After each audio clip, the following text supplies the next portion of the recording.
За сайн байцгаана уу? Манай Сөүл хавдах Global MBC төвийн зочинтой подкастын 2 дахь дугаар эхлэх гэж байна. За энэ дугаартаа бид нар маш сонирхолтой зочныг урьж оролцуулсан байгаа. За Солонгос улсад нийтдээ 5 жил ажиллаж амьдарсан.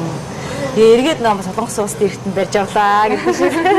За ингээд манай 5 жилд Солонгос улсад ажиллаж амьдрахтаа монголчуудаа бас нэгэн үлгэр жишээ байсан. Тэгээ оюунлаг, чадварлаг ийм сайхан бүсгүй оролцож байгаадаа маш их баяртай байна. Ингээд ариуна үзэгчдэд өөрийгөө танилцуулахгүй юу? За баярлалаа. Та бүхэнд орон минь төргий. Намайг ариуна гэдэг. За Солонгос суралцсан. Боловсролын удирдлага чиглэлээр магистр суралцсан төгссөн.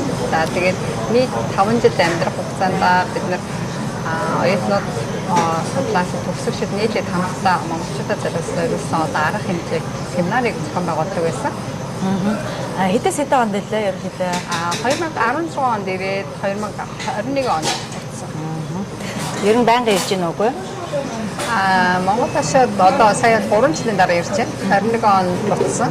Ер нь төлөвлөгөөр бол 20 онд буцах байсан. Тэгээд коронавитой үе нөгөө таараад онгоцгүй байгаа. Тэгээд одоо хүмүүсийн араас ойширч гад явсан 10,000 онгоцонд ойширчсэн үе байлаа. Тийм шүү дээ. Тэгээд зүй байсан шүү. Тэгээд 21 онд явсан. Тэгээд сая 3 жилийн дараа ирлээ. Сая болохоор бид нар хөтөлбөрөөр ирсэн. Тэр одоо төгсөгчдийн хөтөлбөр байлаа.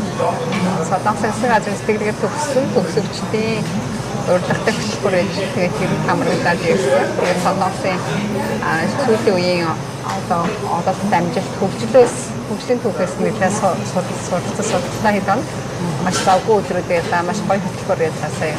Мэдээж нэг одоо эдний бас тэр ололт амжилт туршлагаас нь очиад бас Монголд бас хэрэгжүүлэх байх тийм ээ.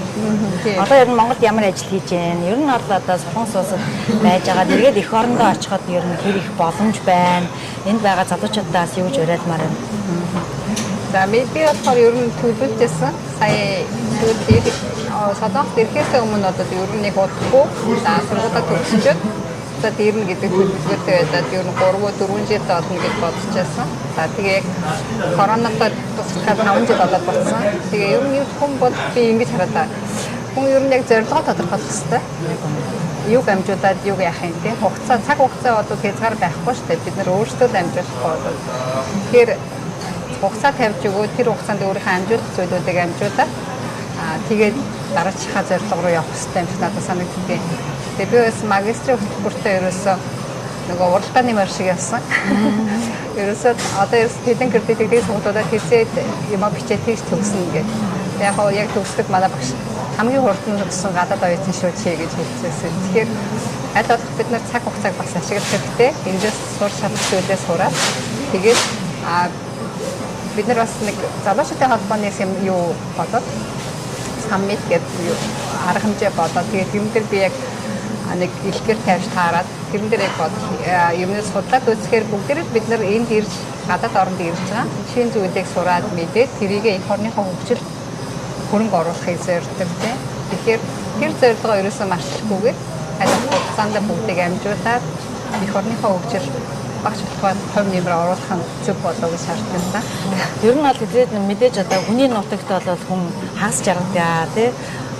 Өөрийнхөө нутагт бүтэн жаргадаг гэдэг нь шүү дээ. Тийм болохоор хүний нутагт хэдийгээр эдийн засгаар дутхгүй мөнгө орлого одоо ашиг орлого олоод байгаа боловч цаанаад нэг эх орноосоо хоол, ээж аваасаа хоол, элгийн саднаасаа хоол гэдэг чинь бүтэн жаргаж чадахгүй байгаа байхгүй.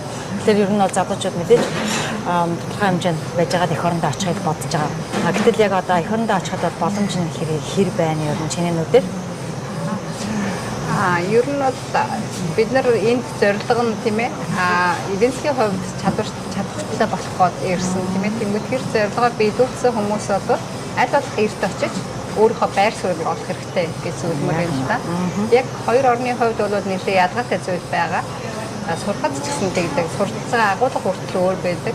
Би яг анх ирчээ мэдэрсэн зүйл юу гэхээр Монгол үзчихсэн агуулгаас нэг би энд ирээдүг ирээ судалж байгаа юм шиг юм болцсон байхгүй юу. Тэгэхээр яг тэр байдлаараа илүү агуулга те илүү хөгжилтэй байдагсан. Тэрийгээ сурч авчаад тэрийгээ буцаж ишиж ашиглах боломжууд нь байгаа. Тэгэхээр аль болох эрт очиод өөрийнхөө байр суурийг олох хэрэгтэй.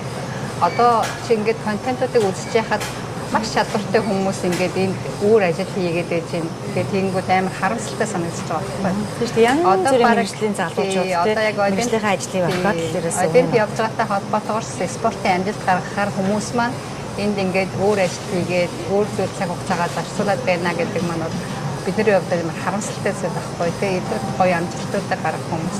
Тэгэхээр өөрсдөө цаг хугацаагаар шахаж өөрсдөө зорилго тавиад тэрийг амжуулсан бол аль болох эрт Монголд очиж өөрийнхөө дараагийн байр суурийг тийм ээ өөрийнхөө авахын олж авах юм чухал гэж би бодож байна. тийм шүү. Яг үнэ. Өстой зөвлөгөө өглөө. Ер нь одоо хүний нутагт амьдрал байвал амьдрал юм. Нэгэнт одоо мөнгө олоод ашиг орлогоо олоод тэгээд ихтэй тэрнийхээ ярээр өртөг өндөртэй газар. Тийм болохоор хэрвээ одоо мөнгөний хоригдлол үүсгэнэ, орон байр авна гэсэн бол эхний хэдэн жилдээ л гүрийж ягаад зорилгодоо хүрэхгүй байх юм. Хүрэхгүй бол болдгүй юм байна. Гэтэл бол маш олон хүмүүсийн туршлагаас харж байна. Тэр яг чиний хэлдэг шиг одоо Ариуна шиг ерөнхийдөө Ариунагийн одоо яагаад энэ подкастаа орж оролцуулсан бэ гэхээр яг л ийм хэрэгтэй зөвлөгөө өгөх бах та гэж бодсон. Манай подкастыг үзэж байгаа хүмүүс одоо нэг хүн ч гэсэн нэрээ би бас тиймэр юм биш үү гэдээ гоё мотивац урам зориг аваасай тий. Тэгэхээр зорилгоо маш сайн тодорхойлоод тэгээд тэр зорилгоо биелүүлжээд эх орондоо хурдан очиорой эргээд тэр байр суурь ажил карьераа бодоорой гэж хэлмээр байгаа юм байна. Тий. Одоо би одоо төрийн байгууллагад ажиллаж байна л да. Нийслэлийн засаг дарганы хамгийн газарт ажиллаж байгаа. Тэгээд одоо Монголд одоо ерөөсөө олон улсын хүчин бол хомсдолд орсон бас адилхан их эдийн асуудал яг л Монголд адилхан тулгарч байгаа. Тэгэхээр яг чадвартай хүмүүс маань яг тэн дээр хүний нөөцөнд тутам байгаа байхгүй юу. Тэгэхээр очиод одоо ажлын байр байх уу байхгүй юу гэдэг нь бол санаа зовох асуудал биш. Яг мэргэжлэрээ ажиллах тийм ээ өөрийнхөө зорьсон зүйлээ хийх боломжууд нь байж байгаа. Гол нь өөрөө яг зорилгоо яаж тавих юм, хаана байх юм гэдгээрээ бодоод үсэх юм бол ажлын байр болон юмнууд бол бүр боломжтой байгаа гэсэн. За маш сайхан зөвлөгөө өгсөн. Тэгээд энэ цөөхөн хоногийнхаа хажуугаараас бид нар цаг зав гаргаад манай нэвтрүүлэлд орсон маш их баярлалаа. За баярлалаа. Урьсанд баярлалаа. За тэгээд миний туршлагыг сонсъё гэж урилга өгсөн учраас би бас цаг гаргаад оролцох хичээдэг. Тэгээд яг богино хугацаанд та бүхэнд хэвчээдүүдийг хэлж чадсан болов ямар ч хэсэн нэг удаа ч гэсэн тийм ээ бодоод үзэх зүйлийг хэлсэн болов гэж бодож байна. Тэгэхээр та бүхэн нүдэн амжилт хүсье. Цаашдаа зорилгоо биелүүлээд хүссэн зүйлдээ хүрээрэй гэж хэлээ. За баярлалаа. За үзэгчид та бүхэндээ бас маш их баярлалаа. Дараагийн нэвтрүүлгээр уулзцгаая.